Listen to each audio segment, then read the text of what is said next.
This is a story about a world obsessed with stuff. It's a story about a system in crisis. We're trashing the planet, we're trashing each other, and we're not even having fun. The good thing is that when we start to understand the system, we start to see lots of places to step in and turn these problems into solutions.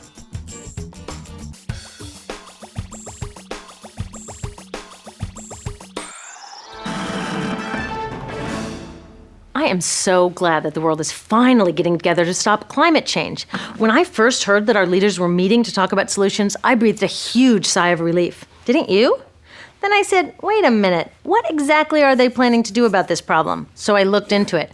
And I gotta tell you, not all the solutions they're working on are what I'd call solutions. In fact, the leading solution, known as cap and trade or emissions trading, is actually a huge problem. Now, I know this is the last thing you want to hear, but the future of our planet is at stake, so we gotta take the time to understand what's going on here.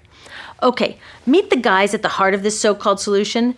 They include the guys from Enron who designed energy trading, and the Wall Street financiers like Goldman Sachs who gave us the subprime mortgage crisis. Their job is to develop brand new markets.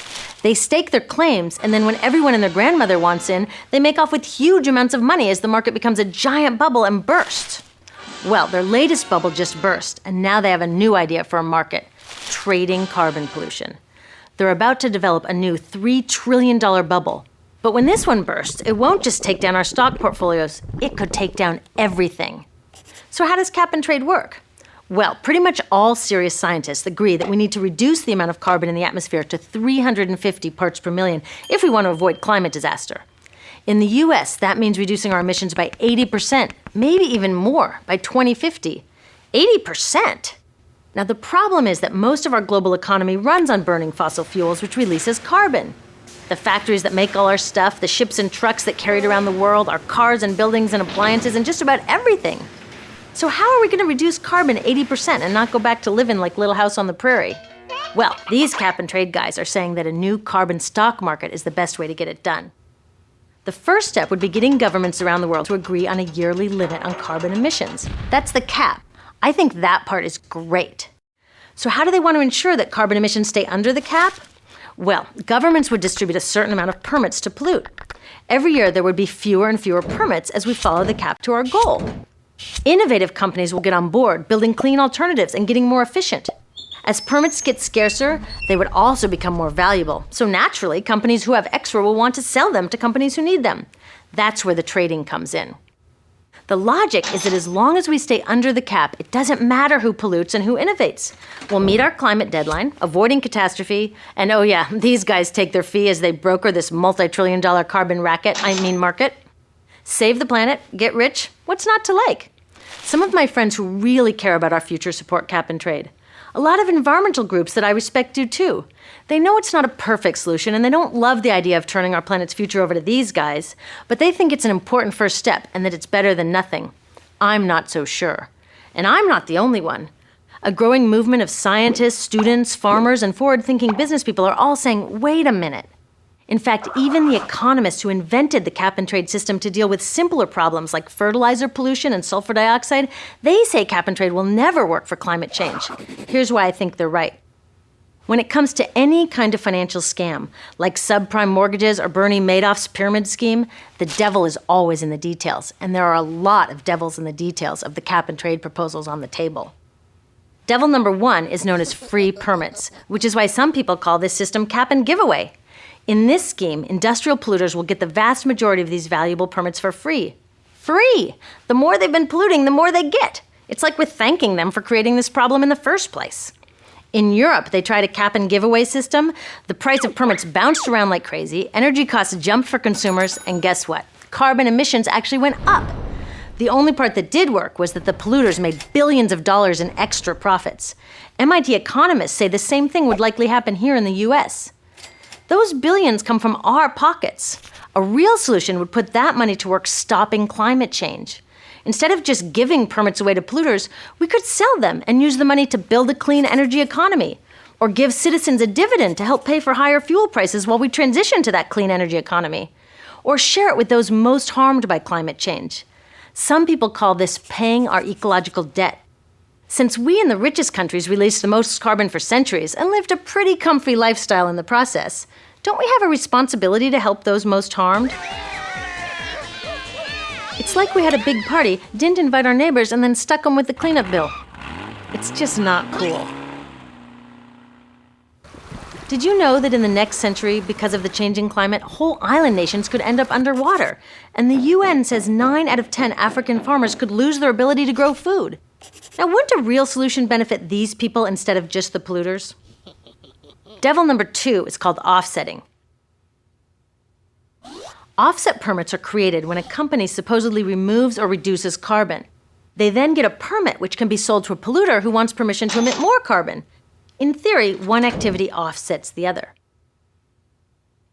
The danger with offsets is it's very hard to guarantee that real carbon is being removed to create the permit, yet these permits are worth real money. This creates a very dangerous incentive to create false offsets, to cheat. Now, in some cases, cheating isn't the end of the world, but in this case, it is. And already there's a lot of cheating going on. Like in Indonesia, Sinar Mas Corporation cut down indigenous forests, causing major ecological and cultural destruction. Then they took the wasteland they created and planted palm oil trees. Guess what they can get for it? Yep, offset permits. Carbon out? No. Carbon in? You bet. Companies can even earn offsets for not doing anything at all. Like operators of a polluting factory can claim they were planning to expand 200%, but reduce the plans to expand only 100%. For that meaningless claim, they get offset permits. Permits that they can sell to someone else to make more pollution. That is so stupid. The list of scams go on, and many of the worst ones happen in the so-called third world, where big business does whatever it wants to whomever it wants. And with lax standards and regulations on offsets, they can get permits for just about anything. Devils 1 and 2, cap and giveaway and offsetting, make the system unfair and ineffective. But the last devil, which I call distraction, makes it downright dangerous. You see, there are real solutions out there, but cap and trade with its loopholes and promises of riches have made many people forget all about them. We're not even close to a global agreement on a carbon cap to begin with, and that is the whole point of cap and trade. But instead of hammering out a fair and strong deal, we're putting the cart before the horse and rushing off to trade schemes and offsets. With all the bogus offset projects, huge giveaways to polluters, and the failure to address the injustices of climate change, do you think the third world will get on board with the global cap? I doubt it. If a cap and trade proposal is stopping us from actually capping carbon, it's a dangerous distraction. We don't need to let these guys design the solution. We, us, our governments, we can make laws and do it ourselves. In my country, we already have a law, the Clean Air Act, that confirms that carbon is a pollutant which our environmental agency is allowed to cap. So what are we waiting for? Go, EPA, go! Cap that carbon! Instead, a U.S. cap and trade law proposed in 2009 guts the Clean Air Act, leaving it to the market to fix the problem. If a cap and trade proposal weakens our ability to make strong laws, it's a distraction. Concerned citizens around the world need to speak out and demand that we redesign our economies away from fossil fuels. But cap and trade makes citizens think everything will be okay if we just drive a little less, change our light bulbs, and let these guys do the rest. If cap and trade creates a false sense of progress, it's a dangerous distraction. These cap and trade proposals are mostly about protecting business as usual. Right now, the U.S. subsidizes fossil fuels at more than twice the rate of renewables. What? We shouldn't be subsidizing fossil fuels at all. These guys don't seem to realize that the simplest way to keep carbon out of the atmosphere is to leave it safely in the ground. U.S. Congressman Rick Boucher, a well-known friend of the coal industry, voted for cap and trade. He said it strengthens the case for utilities to continue to use coal. No law that encourages coal use can stop climate change, period.